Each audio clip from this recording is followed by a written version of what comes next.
Hello friends, দেব coaching সেন্টারে সবাইকে স্বাগত। আজ ইতিহাস ও পরিবেশ নবম শ্রেণীর ডক্টর প্রণব চট্টোপাধ্যায়ের লেখা পঞ্চম অধ্যায় বিংশ শতকের ইউরোপ থেকে অনুশীলনী ঘ দাগের প্রশ্নোত্তর আলোচনা করব, যার মান 4। তোমরা প্রশ্ন দেখে নাও, এর উত্তরগুলো পরে করা আছে। দেখো, 1 নম্বর প্রশ্ন, নার্দনিক বা নাহিলিস্ট আন্দোলন সম্পর্কে সংক্ষেপে আলোচনা করো। এর উত্তরে ভূমিকা বলে পয়েন্ট দেবে। লিখবে, রুশ জারদের স্বৈরতান্ত্রিক শাসন এবং সামন্ততান্ত্রিক শোষণের প্রতিক্রিয়ায় রাশিয়ায় চরমপন্থী ভাবধারার জন্ম হয়। বহু গুপ্ত সমিতি গড়ে ওঠে, কিন্তু এই পথ ও পদ্ধতি সফল না হলে তারা নার্দনিক আন্দোলনের পথে পা বাড়ায়। এর পরে পয়েন্ট দেবে, নার্দনিক আন্দোলন। রাশিয়ার নাহিলিস্ট আন্দোলন পরবর্তীকালে নার্দনিক আন্দোলন বা জনতাবাদী আন্দোলন এ পরিণত হয়। রুশ ভাষায় নারদ শব্দের অর্থ জনগণ।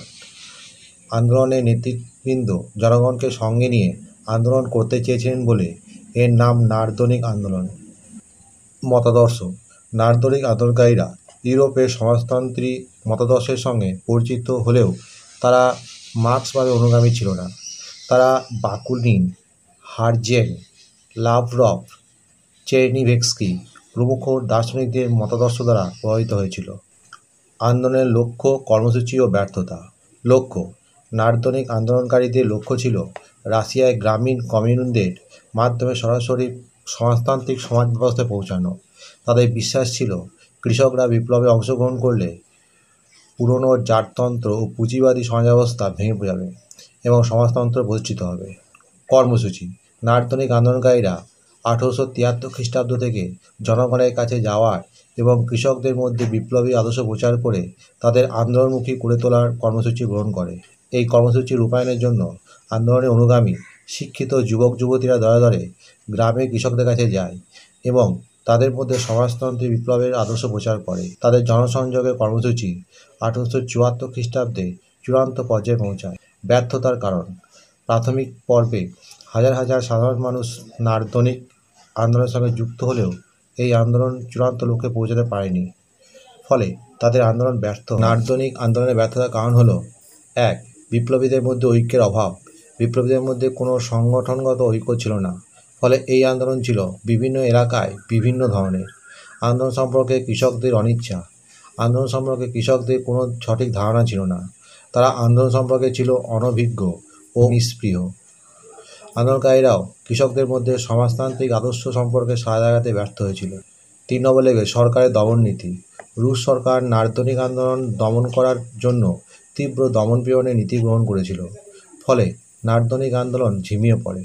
মূল্যায়ন, এইভাবে জার সরকার কঠোর দমনপীড়নের মাধ্যমে নার্দনিক আন্দোলন দমন করে এবং 4 জন নেতাকে ফাঁসি ও অনেককে যাবজ্জীবন কারাদণ্ড দেয়। তবে এই বিপ্লব ব্যর্থ হলেও বিপ্লবীরা এই শিক্ষা লাভ করে যে যোগ্য নেতৃত্ব এবং জনগণের সক্রিয় অংশগ্রহণ ছাড়া বিপ্লব সফল হবে না। ব্যর্থ হলেও বিপ্লবীরা জনগণের সহানুভূতি লাভ করেছিল। অপরদিকে বিপ্লবের যে প্রয়োজনীয়তা আছে তা জনগণ উপলব্ধি করে। 2 নম্বর প্রশ্ন দেখো, রুশ বিপ্লবের পশ্চাতে দার্শনিকদের অবদান আলোচনা করো। এর উত্তর লিখবে, রুশ বিপ্লবের পেছনে বিভিন্ন দার্শনিকদের গুরুত্বপূর্ণ অবদান ছিল। কার্ল মার্কস, ফ্রেডরিক এঙ্গেলস এবং তাদের অনুসারীদের তত্ত্ব, যেমন দ্বন্দ্বমূলক বস্তুবাদ ও পুঁজিবাদের সমালোচনা, বিপ্লবের পটভূমি তৈরিতে সহায়ক ছিল। এই দার্শনিকরা শ্রমিক শ্রেণীর মুক্তির জন্য একটি বিপ্লবী পথ নির্দেশ করেছিলেন, যা রুশ বিপ্লবের আদর্শিক ভিত্তি স্থাপন করে। দার্শনিকদের অবদান নিচে আলোচনা করা হলো।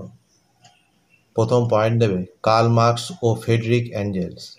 এরা দুজন মিলে কমিউনিস্ট ম্যানিফেস্টো রচনা করেন, যেখানে পুঁজিবাদের সমালোচনা করা হয়েছে এবং শ্রমিক শ্রেণীর বিজয়ের পথ দেখানো হয়েছে। তাদের দ্বন্দ্বমূলক বস্তুবাদ এবং ঐতিহাসিক বস্তুবাদ তত্ত্ব রুশ বিপ্লবের অন্যতম প্রধান আদর্শিক ভিত্তি ছিল।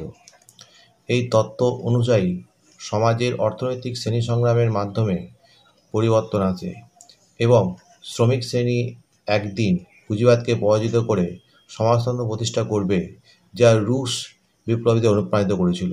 এর পরের পয়েন্টে লিখবে জর্জ প্লেখানভ। তিনি ছিলেন রুশ মার্ক্সবাদের জনক। প্লেখানভ মার্ক্সবাদের একজন গুরুত্বপূর্ণ ব্যাখ্যাকারী ছিলেন এবং তিনি রাশিয়ার প্রেক্ষাপটে মার্ক্সবাদকে আলোচনায় এনেছিলেন। তার কাজের মাধ্যমে তিনি রুশ বুদ্ধিজীবী ও শ্রমিকদের মধ্যে মার্ক্সবাদী ধারণা ছড়িয়ে দিতে সাহায্য করেছিলেন, যা বিপ্লবের জন্য একটি আদর্শিক ভিত্তি তৈরি করে।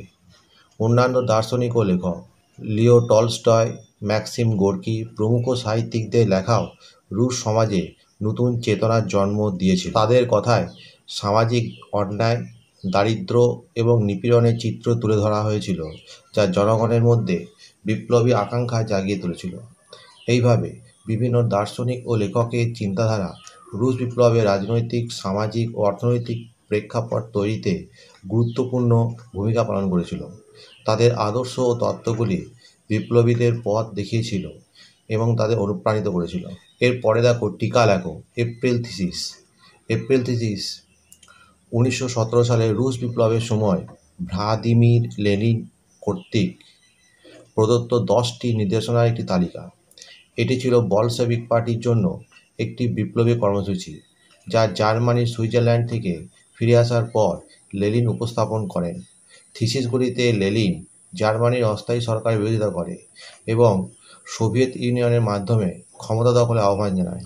এই থিসিসগুলি বলশেভিকদের মধ্যে মতবিরোধ সৃষ্টি করলেও পরবর্তীতে এটি রুশ বিপ্লবের পথ প্রশস্ত করে। এপ্রিল থিসিসের মূল বিষয়গুলি ছিল অস্থায়ী সরকারের বিরোধিতা এবং ক্ষমতা সোভিয়েতদের হাতে তুলে দেওয়া, প্রথম বিশ্বযুদ্ধে জার্মানির সাথে শান্তির চুক্তি করা, জমিদারদের জমি বাজেয়াপ্ত করে কৃষকদের মধ্যে বিতরণ করা, ব্যাংক জাতীয়করণ করা, সোভিয়েত ইউনিয়নের মাধ্যমে একটি নতুন ধরনের রাষ্ট্র গঠন করা। এপ্রিল থিসিস ছিল বলশেভিক পার্টির জন্য একটি গুরুত্বপূর্ণ রাজনৈতিক দলিল। এটি পার্টির মধ্যে বিভেদ সৃষ্টি করলেও লেনিনের নেতৃত্বে বলশেভিকরা ধীরে ধীরে ক্ষমতা দখল করে এবং অক্টোবর বিপ্লবের মাধ্যমে রাশিয়ায় সমাজতান্ত্রিক সরকার প্রতিষ্ঠা করে। এরপরে টিকা লেখো, উড্রো উইলসনের 14 দফার নীতি। এর উত্তর লিখবে, উড্রো উইলসনের 14 দফা ছিল প্রথম বিশ্বযুদ্ধের পর শান্তি স্থাপনের জন্য মার্কিন রাষ্ট্রপতি উড্রো উইলসন কর্তৃক প্রস্তাবিত 14টি নীতি।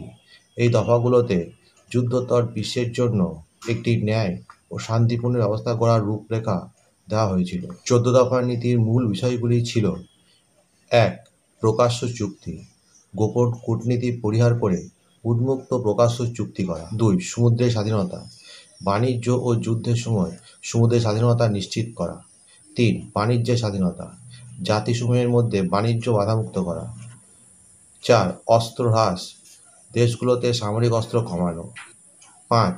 উপনিবেশ সমস্যা সমাধান, উপনিবেশ সমস্যাগুলির ন্যায্য সমাধান করা, যেখানে উপনিবেশগুলো জনগণের স্বার্থ বিবেচনা করা হবে। 6. অন্যান্য দেশগুলির সাথে সহযোগিতা, অন্যান্য দেশগুলির সাথে সহযোগিতা এবং বোঝাপড়ার মাধ্যমে আন্তর্জাতিক সম্পর্ক উন্নত করা। 7. জাতিসমূহের আত্মনিয়ন্ত্রণ অধিকার, জাতিসমূহকে তাদের নিজেদের ভাগ্য নির্ধারণ অধিকার দেওয়া। 8. একটি আন্তর্জাতিক সংস্থা গঠন, আন্তর্জাতিক বিবাদ মীমাংসার জন্য একটি আন্তর্জাতিক সংস্থা গঠন করা।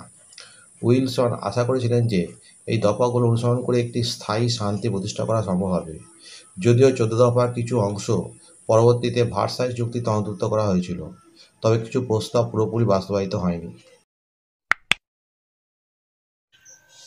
বন্ধুরা, এখানেই শেষ করছি। পরবর্তী ভিডিওতে আবার দেখা হবে।